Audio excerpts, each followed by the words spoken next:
Trump out gangsters Obama. Now, before I get into this, please don't forget to hit the like button, comment on this video, share this video, and if you still haven't, please subscribe to this channel and hit the notification bell for updates.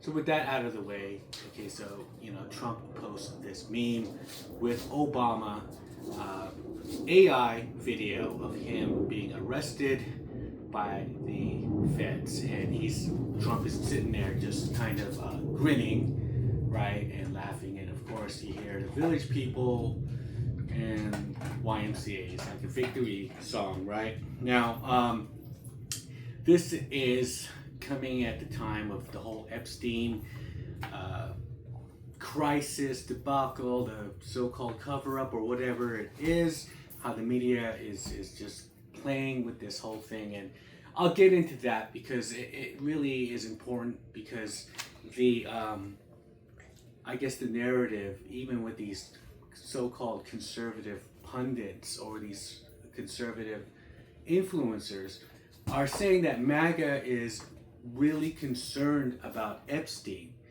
Okay, like that is a top issue when it comes to Maga. And I'm gonna kind of tell you what I think about that.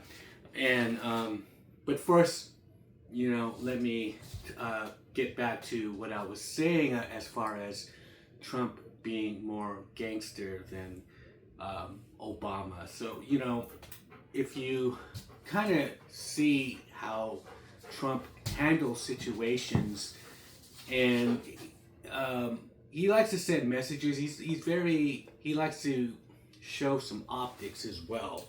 And that video that he posted is somewhat sending a message, right, to Trump. I mean, Trump sending a message to Obama.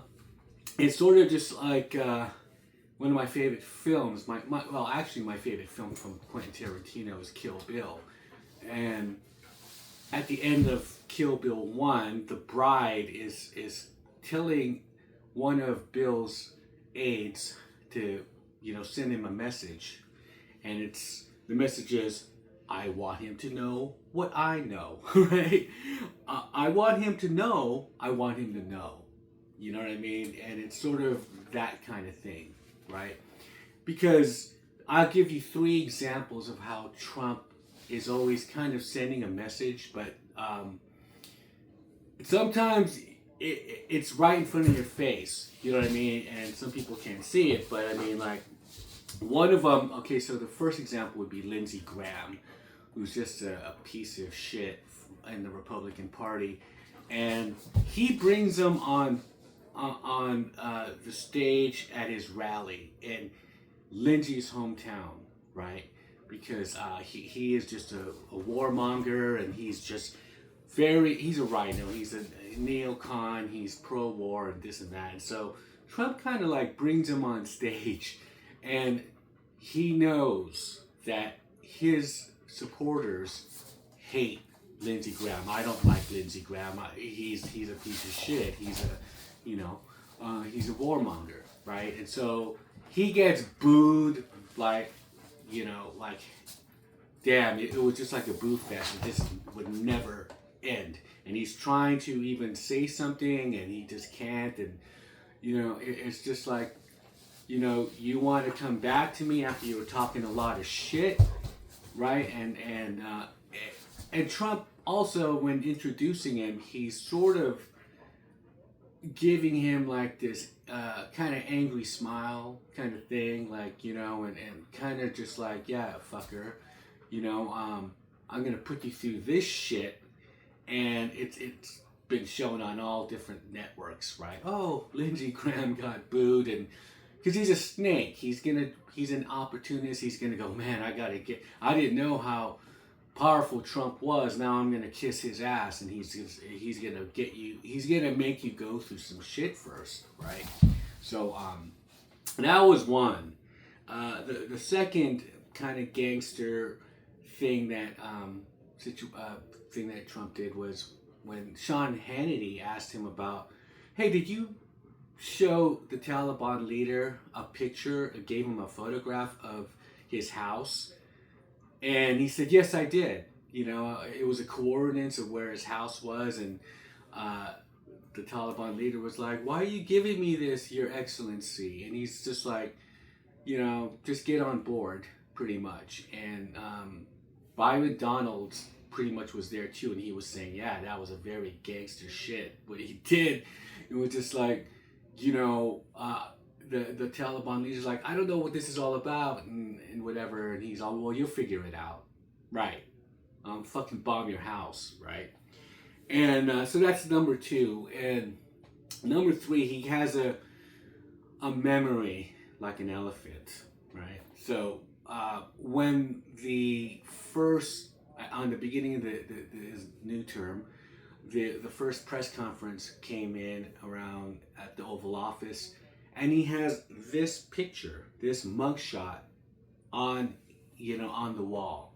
So all the reporters see that, all the snakes, all the fucking pieces of shit, who were part of Obamagate, right? Because the declassified documents show that he orchestrated this and wants the media to be complicit in all this stuff. And I mean, they were always kind of pushing that narrative that even though it wasn't true, they manufactured this intelligence that Russia colluded with the Trump campaign and everything. And so you see Trump even in 60 Minutes, and you could see how complicit the media was when he was saying, they spied on my campaign, they did this. And she's like, Leslie Stahl is like, no, they didn't. I mean, this is 60 Minutes. It's, we have a reputation here, kind of thing, and don't be saying things that are not true. And he was just like, yes, it's true, right? And now here we are when the director of intelligence, Tulsi Gabbard, releases this stuff. And she has a bone to pick to why she did it too, I think, because Hillary Clinton was calling her a Russian agent or asset or something like that, remember? And so she was like, yeah, let's get these fuckers. And so that's one. That was the second example, or the third example, right? Just kind of putting it out there that this mugshot saying, hey, I didn't forget, motherfuckers. I'm coming after you. And, he's been suing all these CBS. He's been suing all these people who say bullshit, right? And they bend the knee. And or like even like NPR and PBS, not like now, they're fucking, out the door. It was very one-sided bias in some of these liberal, I would say it's like 9% liberal and 10%, kind of conservative. There's nothing centrist about the media. It's only at certain, I mean, if you blink, you might miss it, where they're just actually just telling the truth, right?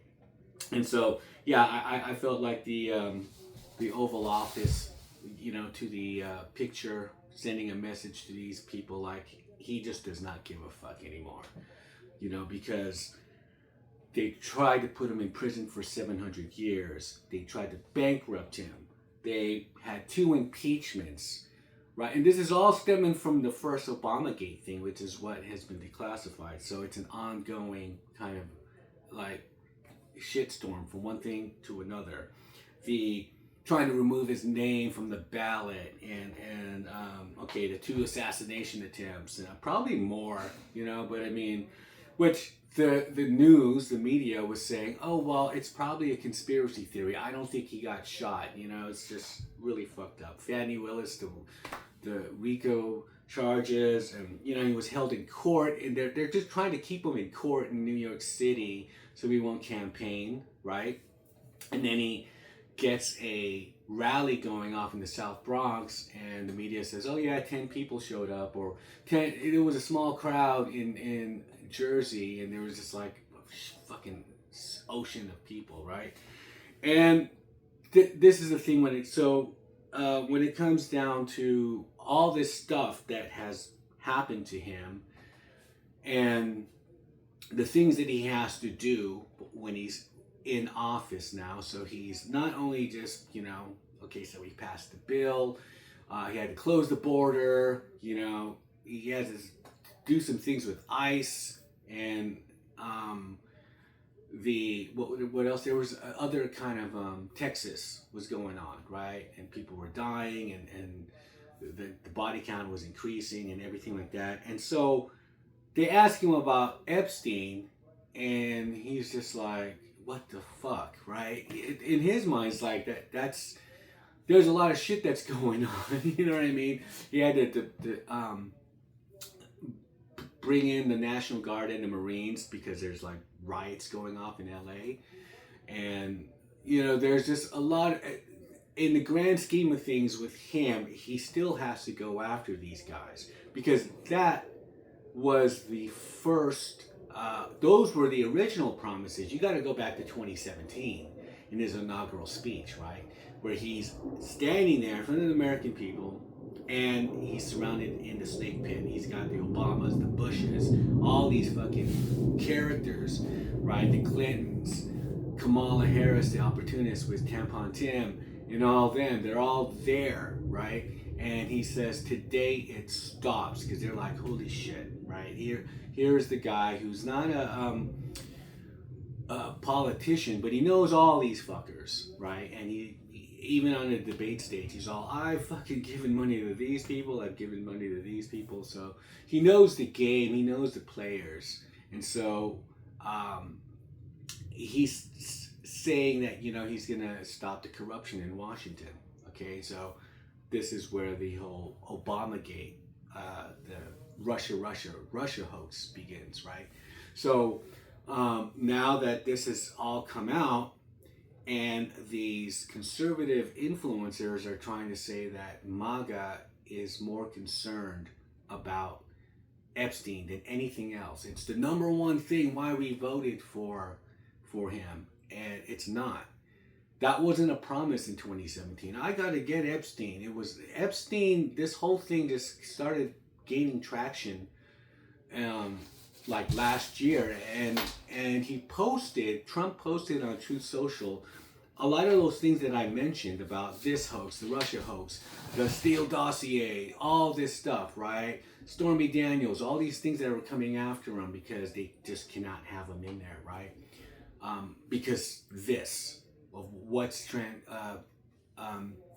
what's going on right now, how, you know, with Obamagate, and so that this is the thing that we voted for. This was one of the things that MAGA was voting for, wasn't Epstein. And that's in 2017. And of course, all our jobs were being shipped to overseas.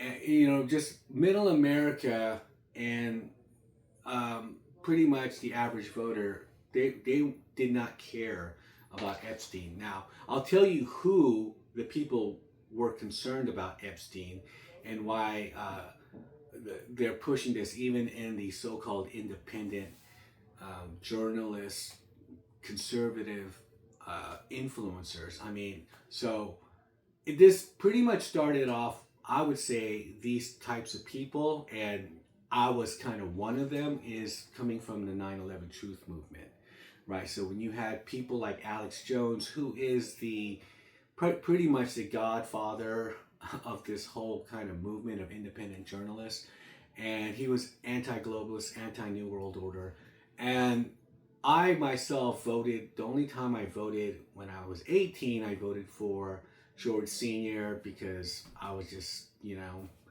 my parents were voting for him, and I didn't really was locked in on anything in the political realm. And I said, okay, here's my vote. Then, as I got a little older, 4 years later, I voted for Bill Clinton, right? And I think that's a normal transition as you're becoming, how old was I? That was 1991.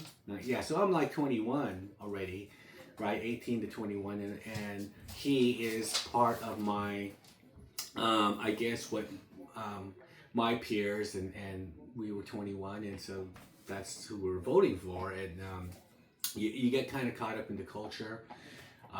You know, he is an MTV kind of, I suppose, candidate. You know, he was on Arsenio playing saxophone, and you know, we were just like kind of going, okay, he's young, and he, you know, he was someone that I guess he was very charismatic, right? A lot of the Dems, they're except Biden, are very kind of charismatic. Biden, no, Obama, kind of charismatic when he speaks or whatever. There, he could like just throw on the charm. Now, so that what brings me to 9/11 truth is that Trump spoke about 9/11 truth, and that was it because I didn't vote for Obama. I didn't the two terms. I didn't vote for any of those. I didn't vote for any of the Bush Jr. Um, terms. He had two terms, and so when this guy was talking about 9/11 truth, and I do remember him speaking about 9/11 back in the day when it was happening, and he was saying, well, this narrative that they're throwing in the 9/11 Commission is not, accurate, right? Because he's a New Yorker and he's kind of just, saying these things on mainstream, well, not really mainstream media. I guess Howard Stern, I guess he's considered that, but then just other like Fox or whatever, because it was they were getting his take on it while it was happening in real time. So and he's just saying just sort of like the conspiratorial things, I guess. But he was just trying to say, hey, we got to open our mind, kind of like we just can't. They're gonna throw some enemy in front of us or whatever. Like, okay, well, you could rest assured, and this is the guy we got to get. He's in a cave somewhere, right? And he's just like there. There's always you could always find what's going on in the cover up, right? It's always the cover up is where things start to go, things are not adding up for what they're saying and how things have transpired. So that was my introduction to him, to Trump, as far as like when he was on that debate stage, and I'm just like, okay, because I did like Ron Paul, right? And he was a libertarian, and he was just like he was not even given any time on the debate stage. They wouldn't ask him questions. They wouldn't, you know what I mean? I think he had like 52 seconds of speaking time or whatever. However, so that's why I voted for Trump, and the things that he was saying was America first, and it was very unglobalist, kind of like, yeah, we got to help our people first. I mean, like right now, where he got the money to house all these veterans, and he's taking it from the money that's been allocated to illegals. He's all, oh hell no, we're helping out my people first. So they have this brand new, compound of to house and help veterans, and there's like different programs in there, whether it's drugs and alcohol or PTSD or anything they're going through, because they're all homeless, and here we are helping out all these illegals, and he's like, oh no, that's what we voted for, right? It wasn't Epstein. And so when you get to 2024 and you have these 18-year-olds, who are voting for the first time, they don't want to go to war, right? They want to someday get a house and all this stuff. And when they were 10 years old, when election time was coming around for the 2016 Trump first administration, they were 10 years old, and throughout their whole childhood, they just kept on hearing how he's a racist, he's this, he's that, Russia, let's impeach him, the Stormy Daniels. It's always negative, right? That's all they hear until they have to, get in the fight and, live their life and be a citizen and decide what is best in my best interest that will help me. And that's when they started kind of shifting over to Trump, because they would also see this, and they would also say, he's not this racist person what we thought, or even the black community. So there's all kinds of demographics that are going into the Trump movement because of those 4 years with the Biden administration, where the economy is screwed up, right? Everything is costing so high. The gas, the alcoholism has increased, the suicides, the depression, because they're locking up the children, they can't go to school, all these things. People remembered that. This is why we're voting for MAGA. That was what MAGA has become, right? It wasn't Jeffrey Epstein. So that whole thing that they keep on throwing on Jeffrey Epstein is no, we don't give a fuck about that. So and Trump knows that. I don't give a fuck about that. You're asking me about this guy who's dead. He doesn't care. He's got shit to do.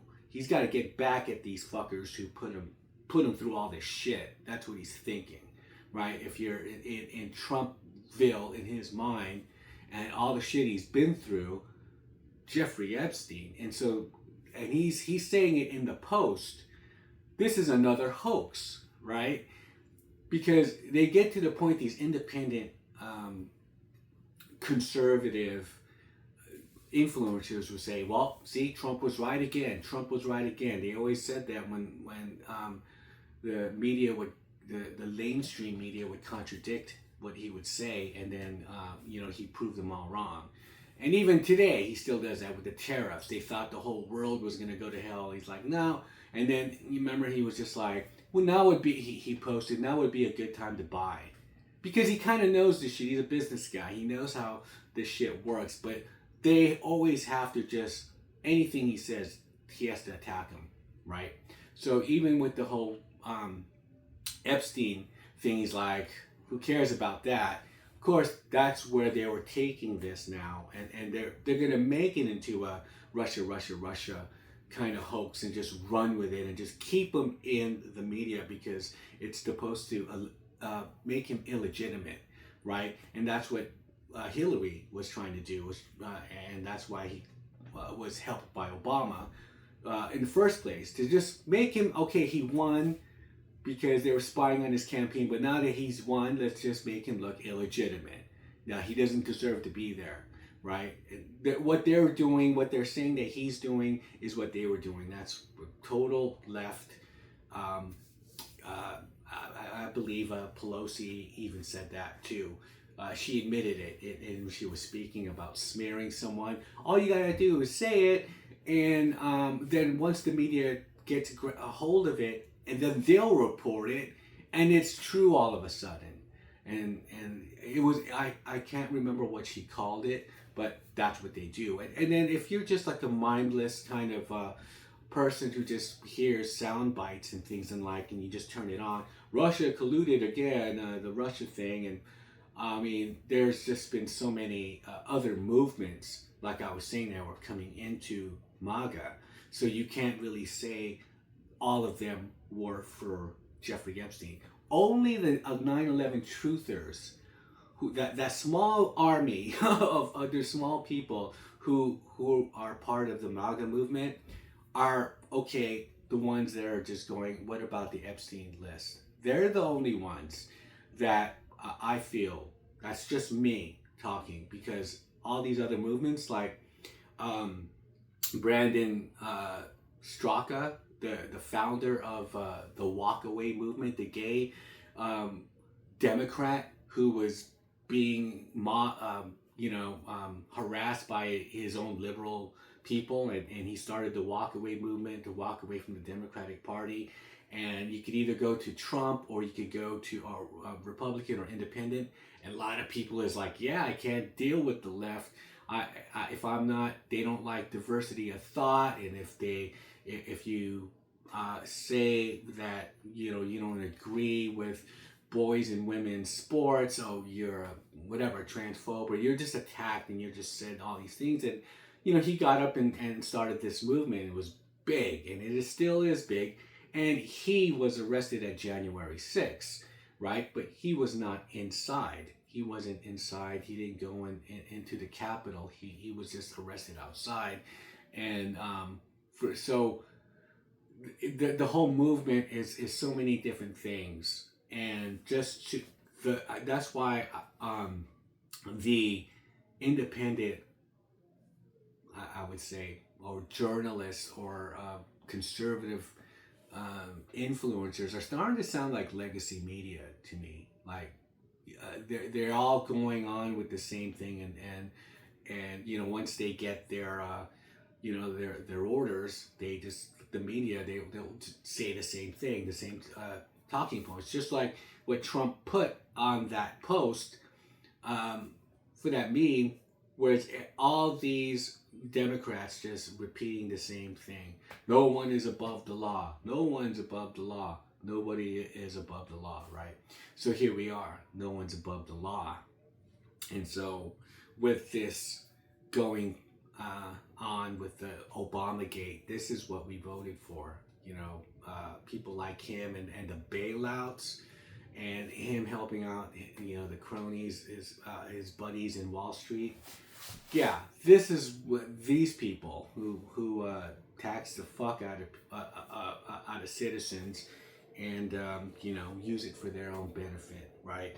And so even because Epstein's attorney, for one thing, said that Trump wasn't involved, and if he'd be on that list, don't you think that they would have put it out during the Biden administration? They had to go to the point of trying to put him out with a bullet. So if they had this information, they could have just went that route, right? But no, they didn't. So that's what kind of, you just got to put two and two together. It's like, now he's not on it, and now they're just trying to. It's been tampered with, of course, and now when you have someone like Kevin Spacey pushing, release the list, right? Because he is pretty much a known and caught, PDF file, right? So it's just ridiculous how they're just going along with it, the influencers, and saying, and it's weird because it's become sort of like a leftist kind of mob mentality attack if someone doesn't feel like that's important or whatever, so if you don't like trans sports, or you're a transphobe or something, right, that would be the argument in the left or something, like men can't have children or something like that, and then you just get attacked, right? So it's sort of the same thing here. So if you're like just a Maga supporter, I'm like, no, I voted for him for this, that, and the other, boys and girls sports, I don't want that. I don't like DEI hires, I don't want that. I don't like our jobs being overseas. Oh, so you don't care about children being trafficked, right? So it's sort of the same thing, but it's on the right, they're doing it, right? So like, oh, so you don't, it's ridiculous, right? It's just, and no, I don't care. I know that he's dead, and if that's the one thing, the bleeding is stopped.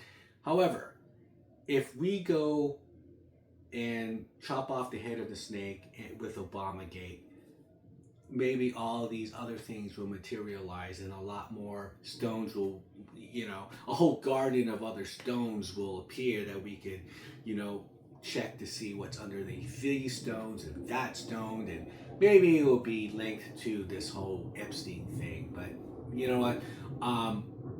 The average American who voted for Trump is for, hey, they got food, prices that are up, gas. It's just things like that. You know what I mean? It's just, when it comes down to it, we did not vote.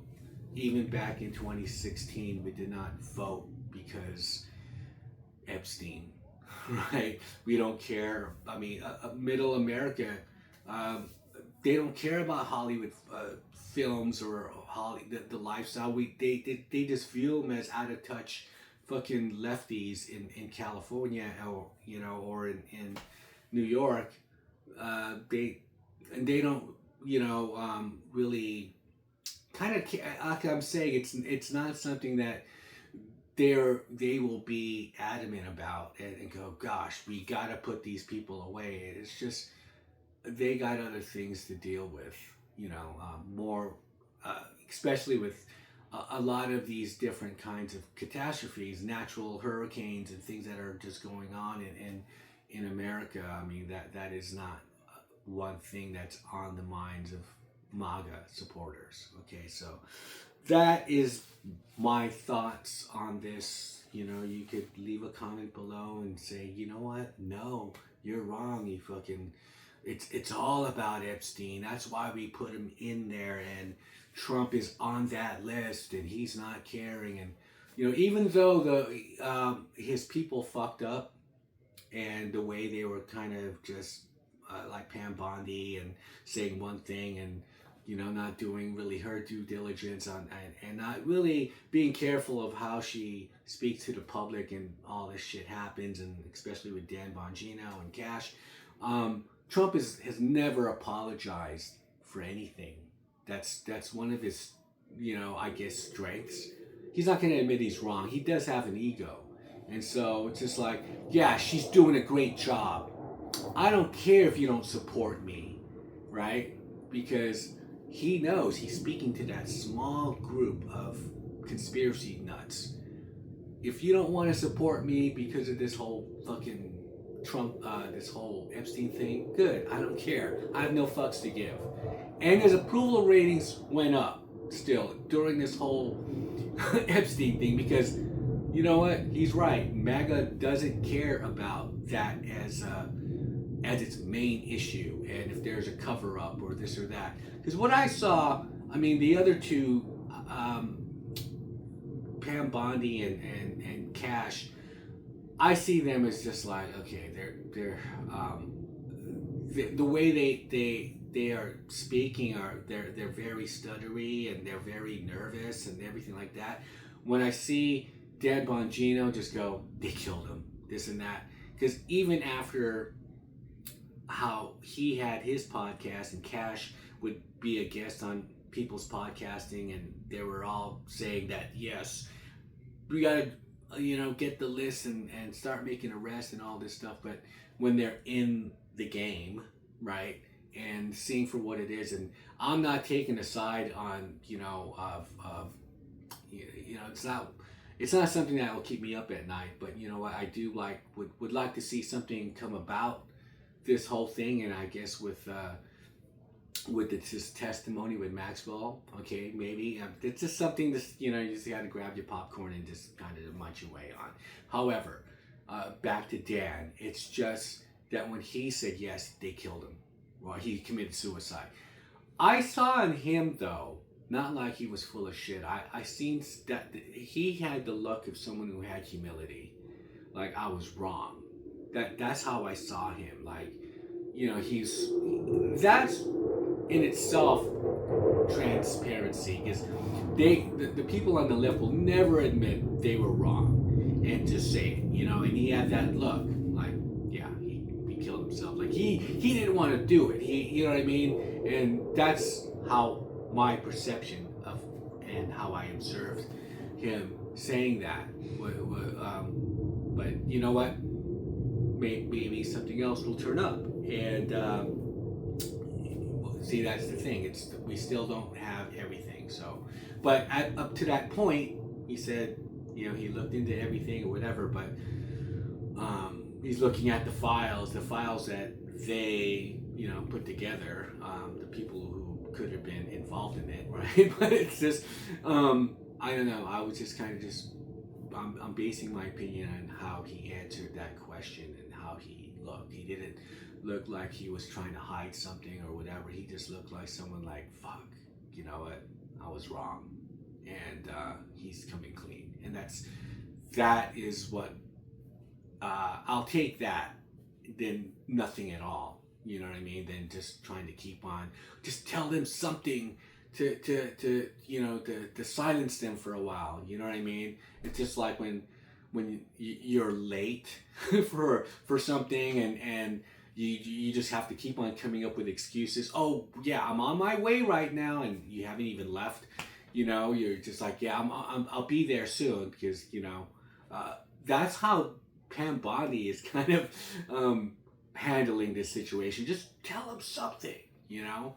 And while Dan was just kind of straightforward, like, yeah, he killed himself, right? It's like, you know. But that's just me. I'm just as far as just observing how, you know, his demeanor was, and I see that that's how I took it. So you don't have to take it. You don't have to fucking listen and agree with anything I say, because that's great. Because if you have something that counters with anything I say or how I look at the world or my worldview, hey, feel free, write something down, comment on it. You know, somebody commented on my hair on that Candace Owen video I just did, and like, okay, well, good. That's great. So leave me a comment below, and with that, I'll shut up, and I'll see you guys on the next one. Bye.